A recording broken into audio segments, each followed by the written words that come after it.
So we went from "Who are you?" to the next match, which was Jamie Hayter versus Penelope Pitstop, and now we say, "Who are they?" They did make it. Penelope has been out for nearly 2 years with an injury. Did she have both legs replaced? What happened to this woman that she was out for nearly 2 years? Well, I don't know, but I think I said this before. I had heard that she was one of the people using the AEW program to go back to school. So I was under the impression that she had gone back to school as well. So I don't know. Well, maybe she went back to school because she was injured. Had to have a kidneyectomy or something. Maybe Miro should pull that. Tony, send me back to school. I want to go to university. I want to learn the things. All right. Well, anyway, the finish on this one, just for you completists out there. Penelope missed a moonsault, and Jamie gave her a pretty stiff knee lift, and then a brain buster, and then went for a clothesline. And Penelope, after missing a moonsault, getting knee lifted and brain busted, 15 seconds later, not even, she back-bended and limboed under a clothesline and then gave Jamie Hayter a cutter and got a 2 count.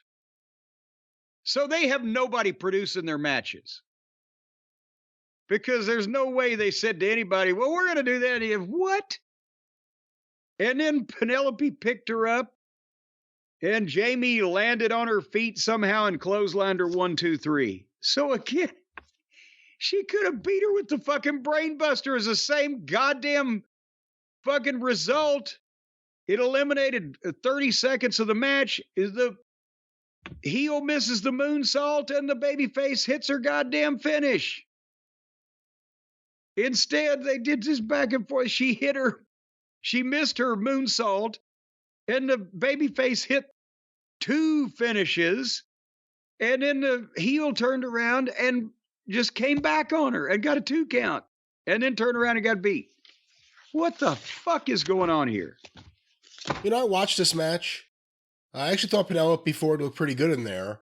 Jamie Hayter's lost a lot of her charisma, or whatever it is. There's something missing ever since she changed her look from, I don't know, she's very pale, and her hair is like very red, and there's something not working right now. And the outfit matches the hair. I don't know. Well, yeah, she was off for quite a while when she was getting over with the whole other thing she was doing with Britt Baker and them, and then she got hurt, and I don't remember her looking anything like any of this.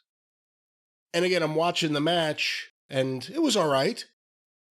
Penelope Ford was doing stuff, and all I'm thinking is, she hasn't been on this show in forever. She's working her match. She's doing everything she can to have a good match here, and the crowd is dead. It was awkwardly dead. It always is during the women's matches. It was during the Adam Cole match here. But man, I can't even imagine what it's like to work in front of a crowd that you don't know if they're breathing. Like, you don't even know what's happening out there. Believe me, it is even worse than you can imagine. And sometimes, I need to hold a mirror up in front of your mouth to see if you're breathing. But at least you were at ringside. At least you're someone who can make some noise. You got to do anything. Yeah. You can make some noise. There was no noise. There was nothing. You almost wanted the timekeeper to slip and accidentally hit the bell just so there'd be some noise, let alone maybe the conclusion of the match. But well, and in all truthfulness, it's different when there's like 150 people in a building and they're not making any noise. Because I've never experienced when there's 2,000 people in a building and they're all that fucking quiet. I don't remember that one.